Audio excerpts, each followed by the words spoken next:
I'm Sylvan Baker.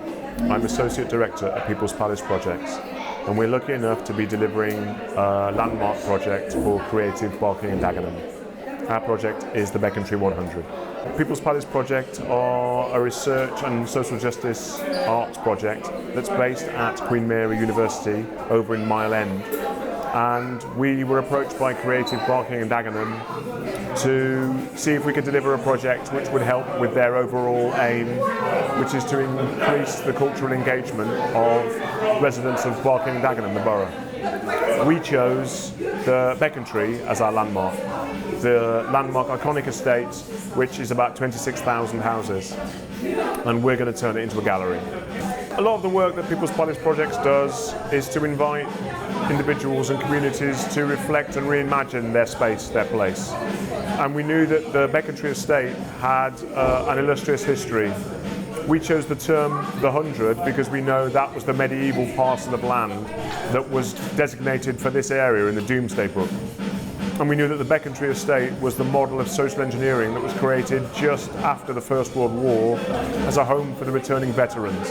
And we thought the accumulation of stories and narrative about this community would be a fantastic stimulus for the residents and those people who are educated or work here to use photography and multimedia to tell their stories of the Becontree estate.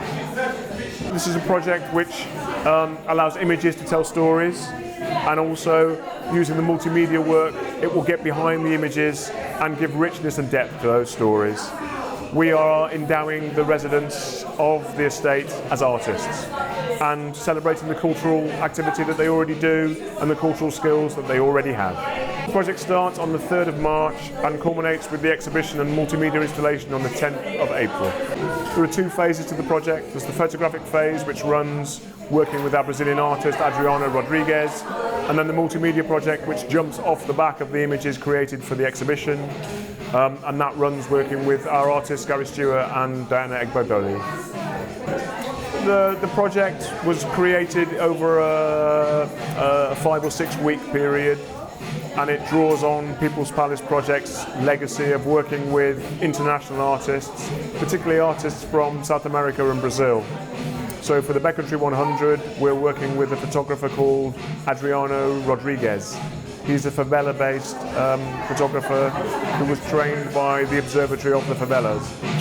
That's an arts and social justice project which uses photography to enable favela residents to describe more authentic narratives of their community. And I think the goal for the project is multi-layered. One is to allow local residents to understand and indulge in a creative activity as something which they may not do as a norm. The other is to see if we can create new trajectories for those people living on the estate.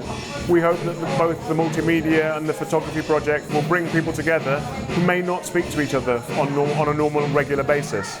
And through having to take each other's picture or share their story or be part of the multimedia, we hope it might be the beginning of new relationships, new conversations, a new way of being on the estate. And we think that art is a fantastic medium for doing that process. The age range of the project is everybody probably over the age of 7, so that we want to bring families into dialogue with each other, and elders and midlife and young people and children all working together on the same project.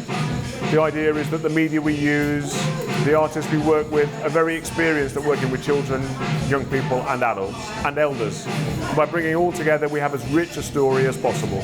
We put a bid into Creative Barking Dagenham for their landmark projects, chose the Becontree estate as our landmark, and we were interviewed by Creative Cultural Connectors and by the CBD panel. They like the idea of the project. They particularly like the fact that it's not designed already. The project will be made and remade by the participants who are in it, and that it was an open invitation to be creative. Through my role as an associate at People's Palace Projects, I've come to know a number of cultural connectors, and I'm a regular attender of their meetings. In an area which may not be habitually used to engaging culturally, the cultural connectors are key, because it's not a case of what kind of offer that I can make as a representative of a cultural organisation. that recommendation doesn't carry the same weight as if an offer is made by someone who's known to a participant. If you have a friend and you say, I'm going to do an event, would you like to come with me? They will listen to you in a way that they can never listen to me. So I think word of mouth and advocacy that comes from people like the Cultural Connectors is instrumental in this project being successful and in CBD being successful.